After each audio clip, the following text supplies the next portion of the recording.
Баршаңызға сәлем, сіздермен Фариза асханасы. Бүгін сіздермен қатпарлы қамырдан самсалар жасайтын боламыз. Видеоны соңына дейін қарап, міндетті түрде осы рецептпен жасап көріңіздер.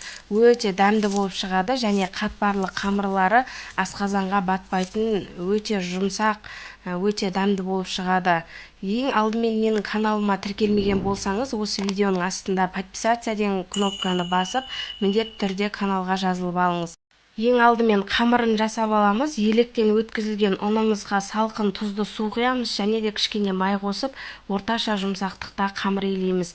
Май қосқан себебіміз біздің самсаларымыздың қатпарлы қамырлары өте жұмсақ болып шығады, асқазанға батпайды. Сондықтан да кішкене май қосып жіберіңіздер. Мінекей, көріп тұрғандарыңыздай біздің қамырымыз осындай жұмсақтықта болу керек. Сонан соң оны мешокпен жауып, кішкене жарты сағаттай демалдырып қоямыз. Сол уақыт аралығында қамырды 2-3 рет қайтарып, иегін қандырып, осылай екіге бөліп аламыз. Кейін қамырымыздың бір бөлігін алып, жақсылап осы видеода көрсетілгендей етіп, жұп-жұқа етіп жайып аламыз.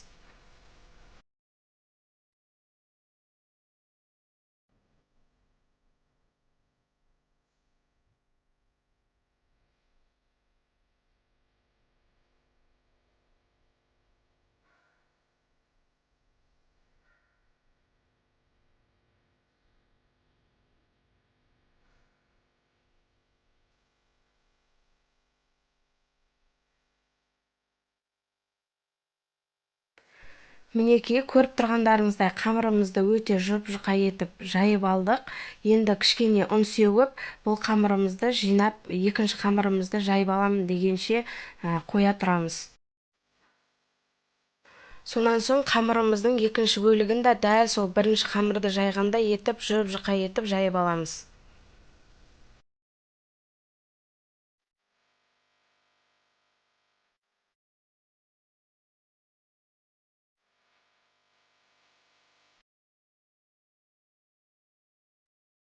Қамырымыздың екінші бөлігін де жұп-жұқа етіп жайып алдық. Енді үстіне ерітілген сармайды құйып, жақсылап бір тегіс жағып шығамыз. Менде сармай арнайы қатпарлы қамырға арналған сармай, құрамында ешқандай су жоқ және тез қататын сармай. Сондықтан да дәл осындай сармай қолдануға кеңес беремін. Немесе үйіңіздегі бар сармайды отта ерітіп, құрамындағы суы шыққанша қайнатып пайдалансаңыздар да болады.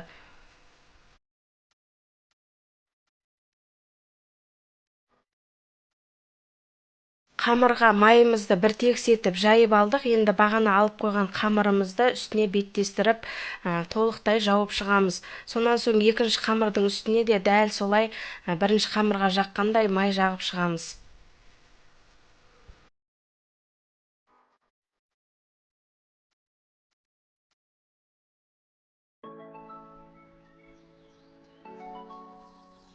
Екінші қамырымызға да толықтай майымызды жағып алдық. Енді дәл видеода көрсетілгендей етіп, екі қамырды біріктіріп орап шығамыз.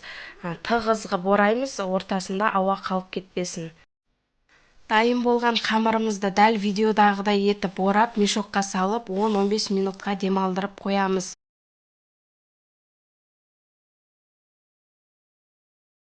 Енді осы аралықта салмасын дайындап аламыз. Салмасына картошка, пияз, сиырдың еті, кішкене ішмай, кішкене құйрық майды дәл видеода көрсетілгендей етіп, ұсақ етіп турап алдым. Сонан соң дәміне қарай тұз, бұрышын қосып, жақсылап араластырып аламыз.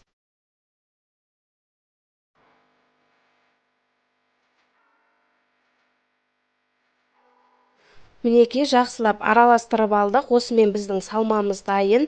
Енді жаңағы демалып тұрған қамырымызды видеода көрсетілгендей етіп бөліктерге бөліп аламыз.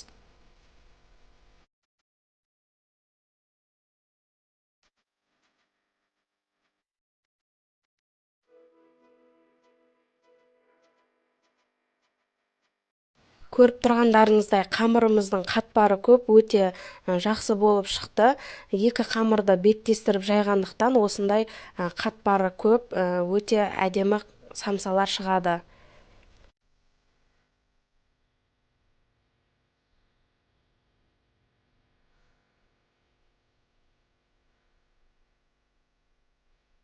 Бөліктерге бөліп алған қамырларымызды алдымен осылай басып, домалақ пішінге келтіріп аламыз.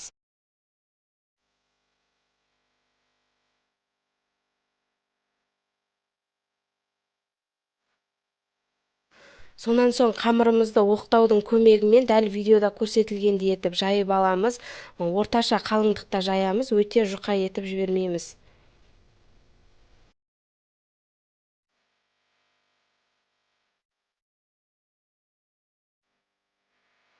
Жайып алған қамырымыздың ортасына салмамызды салып, дәл видеода көрсетілгендей етіп, үшбұрышты етіп түйіп аламыз. Түйу әрине өз қалауларыңыз бойынша, мен дәл осындай үшбұрышты етіп түйіп алдым.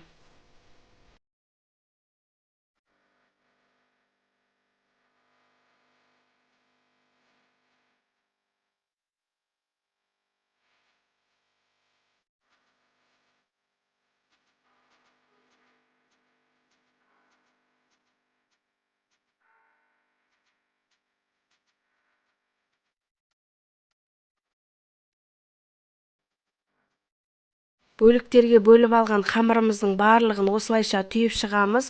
Сонан соң табамызды майлап, табамызға жайғастырып аламыз. Кейін бір жұмыртқаны жақсылап араластырып, бетіне жақсылап барлық жеріне тигізіп жағып шығамыз.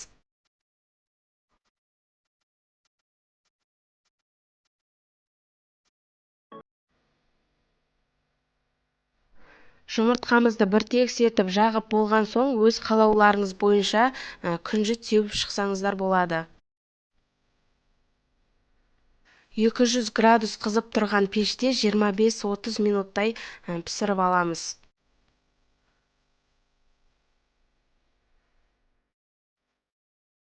Мінекей біздің самсаларымыз пісіп шықты. Көріп тұрғандарыңыздай сап-сары өте әдем болып пісіп шықты. Даусын естіп тұрғандарыңыздай өте қытырлақ, өте дәмді болып шығады. Міндетті түрде осы рецептпен жасап көріңіздер. Сіздерге 100% ұнайтынына сенімдімін. Сіздермен болған Фариза. Келесі видеода кездескенше сау болыңыздар.